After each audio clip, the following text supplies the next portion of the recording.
Salama daholo eo ndao ara ho resahana ny mahakasika anireo olo malaza izay efa solombavam-bahoaka ka niverina nirotsaka fidina ho solombavam-bahoaka tamin'ity taona ity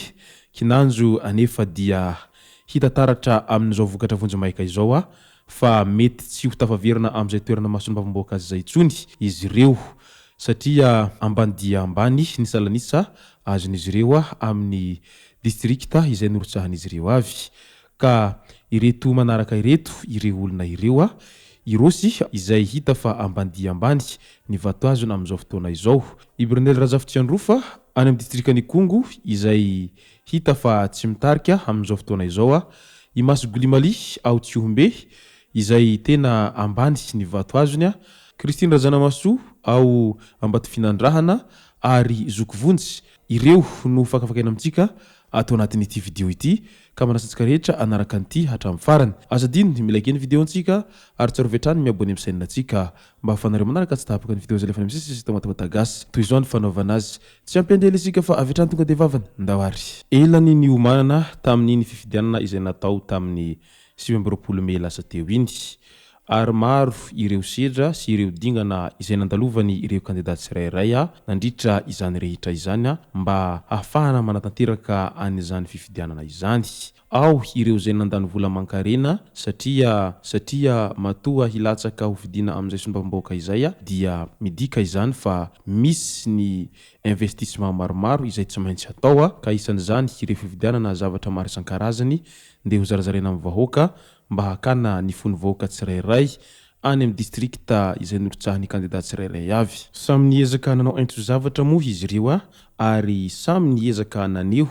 an'izany fifankatiavana izay misy amin'izy ireo sy ny vahoaka ao amin'ny distrikta izay norotsahan'izy ireo zay ary samy niezaka nandresy lahatra ihany koa amin'ny hoe fampandrosoana ny distrikta izay norotsahan'izy ireo ny tena tanjona ary hisolo vavan'ireo vahoaka izay hifidy azy ao anatin'ny 5 taona manaraka eo fa tsy hoe sanatria akory ndeha hameno posy na ihany koa tsy hitsinjo ny distrikta izay nahalany azy rehefa mahazo ny toerana io nandeha ny fampelezan-kevitra dia maro ireo distrikta sy ny fokotany ary ny commune izay nodiavin'izy ireo mba hanaovana an'izay fampelezan-kevitra izay satria niezaka nitafa mivantana amin'ireo vahoaka rehetra manerana ny distrikta izy ireo mba ahafantarana ny tena maharary ny vahoaka ary mba hitadiavana vahaolana izay mifandraika amin'izay maharary ny vahoaka izay satria maharary azy ireo izy ireo ny maharary any vahoaka izay ao amin'ny district izay norotsahan'izy ireo ka hitady vahaolana amin'izay rehetra izay no antony nahatonga izy ireo no ny safidy hirotsaka fidina amin'ireo distrikta rehetra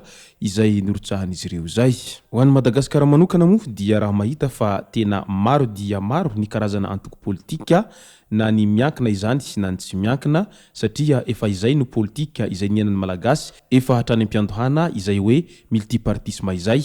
ary izay indrindra no tena hitako lesona be anankiray izay tena mahatonga ny fahantrany malagasy amin'ny fanaovana an'izay multipartisme izay satria lasa tsy dia misy antoko mahazo vahana loatra ankoatra ny antoko eo amin'ny fitondrana hatram'izay ka hatramin'izao inona moa ny tena mahasamihafa ny multipartisme amin'ny hoe bipartisme inona ny tena tombotsoa raha toa ka avadika bipartisme io multipartisme io tsara aloha ny mahafantatra inona ny atao hoe multipartisme ary inona ny atao hoe bipartisme ny multipartisme tompoko dia io politika izay ampiasaintsika aty Madagasikara amin'izao io izany hoe maro ireo karazana antoko politika isan-karazany izay miforona etseroa tahaka anireny fiforonan'ny fiangonana sekta izay miforona isaky ny fokotany ireny inona moa no tena mba tombotsoa sy ny lafiratsy an'izay multipartisme izay ny multipartisme aloha hatreto raha ho an'ny tsirairay izany hoe raha ho an'ny vahoaka amin'ny ankapobeny dia tena ratsy satria nahoana io ilay politika izay nampiasaina efa hatrany amin'ny fanjanahantany io izay hoe zarazarao hanjakana raha toa ka multipartisme zany nitondrana an'ity nosy malala ity hatrany amin'ny farany dia sarotsarotra ny hampandroso satria misy amin'ireo antoko politika izay maro isan-karazany ireo dia tsy ahazo vato afa-tsy ny miezaka manaparitaka vato izay tokony ho azony kandida hafa ihany. Ka eo indrindra no mahatonga anireo antoko politika izay vao miforona lasa tsy manana poids politika ary tsy manana crédibilité intsony ny sasany, hany ka lasa miaina amina 0,5% sy ny maro hafa ireny izay hitantsika isaky ny fifidianana ireny. Ka eo no anjakazakany ireo manambola, satria raha vao antoko politika tsy dia manambola dia tsy afaka hivalampatra amina fanaovana fampilezan-kevitra sy ny fampiasana vola izay hoentina maketsy sy makaroa ary tsy ho hitan'ny vahoaka mihitsy izy ireo. Tahaka ny artista ihany io izay mahavita matarakazy ihany no malaza. Fa raha ny bipartisme indray dia raha dika amin'ny teny malalaka dia antoko politika anankiroa,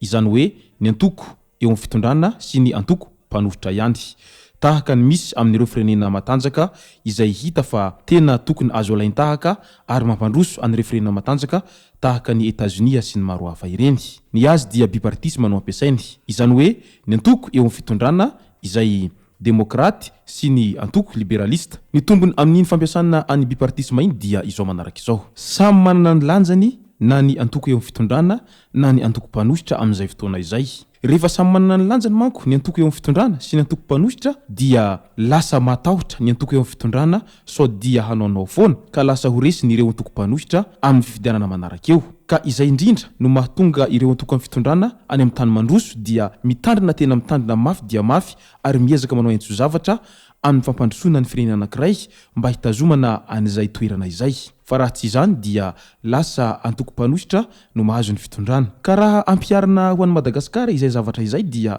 mba misy tahotra ihany ireo antoko eo amin'ny fitondrana amin'izay fotoana izay fa satria tsy maro tahaka anireo hitantsika ireo ny adversaire fa mba anankiray ihany ny mpifanandrina amin'izy ireo. Ka rehefa tsy hanao moa ny ankilany dia avy hatrany mandresy ny andaniny. No resahako moa izay mahakasika ny antoko politika izay dia andao amin'izay ary hidirantsika ny tena votoatiny ity resaka tafatafa izay ataontsika tao anatin'ity video ity no mahakasika anireo vokam-pifidianana vonjomaika izay foronam-bokatra navoaka seny tamin'ny ity herinandro ity, izay nahitana anireo kandida izay kalaza dia hita taratra fa mety tsy ho lany amin'ny fivoahan'ny vokatra ofisialy eo, satria tahaka ny Antananarivo zao ao amboribory tany faefatra ao raha toa ka Irosy Paulbert Rasimanana na Irosy no kandida izay tena nitretin'ny be sy ny maro ho lany amin'izao fotoana izao, nefa ny Irosy dia any amin'ny larana fahatelo any misy azy raha ao amboribory tany faefatra ao. Ka noho izany dia mety tsy ho lany intsony izany Irosy zany amin'ity ndray mitoraka ity, ka dia efa mankahery any Andriamatoa Rosy Sahady. Any Kongo ndray dia raha toa ka Ibronel Razafitsiandrofa no kandida izay tena nantenainy be sy ny maro fa ho lany amin'ity fifidianana ity, satria amin'ny maha efa sombavamboaka azy tao amin'ny distrikany Kongo io ary eo ihany koa ny maha olom-pirenena ambony azy dia izay ny nahatonga ny be sy ny maro na nantena fatratra an'izany Ibronel Razafitsiandrofa izany ho lany indray ao amin'ny distrikany Kongo ao. Kinanjo nefa tsy izay ny zava-misy amin'izao fotoana izao fa somary ambany ny vato azony raha oharina amin'ireo kandida-mpanjakana. Any ambady finandrahana indray dia i Christine Razanamasoa izay natenainy be sy ny maro fa lany avy hatrany,